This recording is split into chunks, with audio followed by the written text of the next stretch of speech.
الحمدللہ رب العالمین والصلاة والسلام علی رسولہ الکریم۔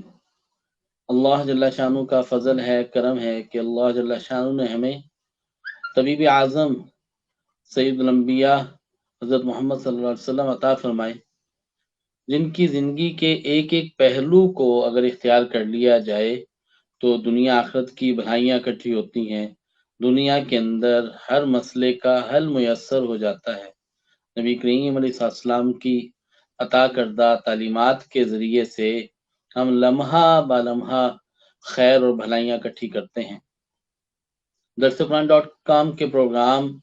میں آج ہم ڈسکس کریں گے خون کی کمی، اس کا قرآن مجید فرقان حمید سے کیا علاج ہے،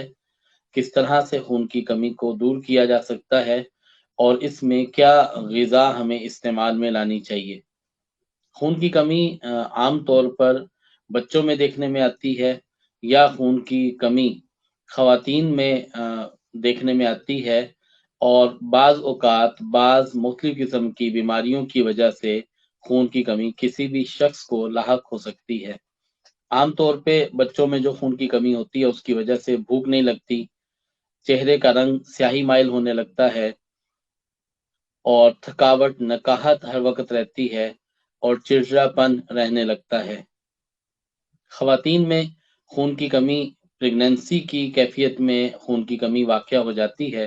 اسی طرح بعض دوسرے امور میں کسی وجہ سے بھی اگر بلیڈنگ زیادہ رہنے لگے تو اس سے بھی خون کی کمی ہونے لگتی ہے۔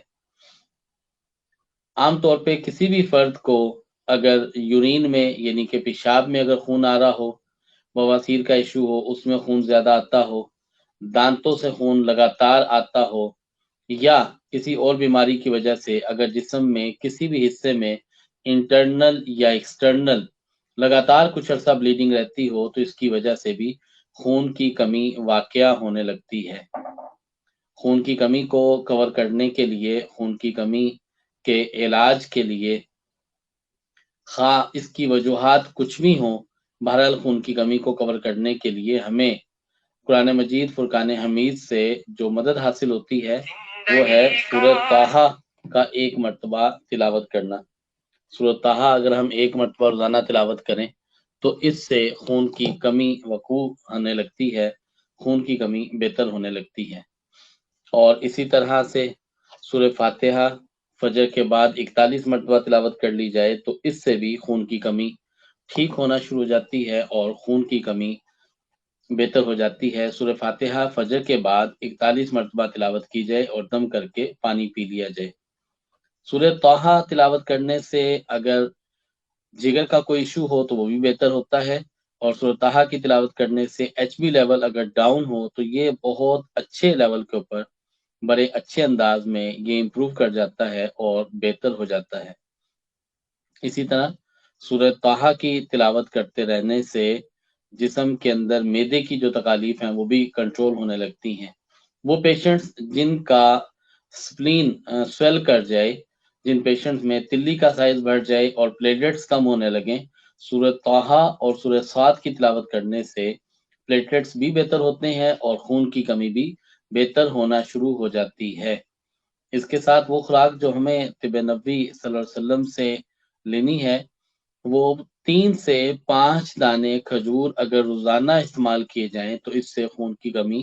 دور ہونا شروع ہو جاتی ہے اور خون کی کمی بہتر ہو جاتی ہے۔ اس کے علاوہ آج کل چونکہ سردیوں کا موسم ہے اور سردیوں کے موسم میں گاجر، چکندر اور اس میں 1 یا 2 پتے پالک، 1 سیب اور 1 سے 2 انچ کا ٹکڑا اگر ادرک کا ملا کر ان سب کا جوس نکال لیا جائے اور یہ 1 گلاس روزانہ صبح اور 1 گلاس روزانہ شام کو پی لیا جائے اور کچھ ہی عرصہ اسے کنٹینیو کیا جائے تو اس سے یہ انشاءاللہ العزیز بہتر ہو جائے گا اور خون کی کمی بہتر ہونا شروع ہو جائے گی۔ سبزیوں میں کچی سبزیوں کو، سلاد کو اگر زیادہ استعمال کیا جائے تو اس سے آئرن ڈیفیشنسی بھی بہتر ہونے لگتی ہے اور باڈی بڑی اچھی ڈیٹاکس ہونے لگتی ہے اور اس سے خون کی کمی بہتر ہو جاتی ہے، بھوک بھی لگنے لگتی ہے۔ اس دعا کے ساتھ کہ اللہ جل شانہ ساری مسلم امہ کی ہر طرح کی پریشانیوں کو، تکالیف کو دور فرمائے اور ہمیں حقیقی معنوں میں نبی کریم صلی اللہ علیہ وسلم کی زندگی کو اختیار کرنے کی توفیق عطا فرمائے، آمین۔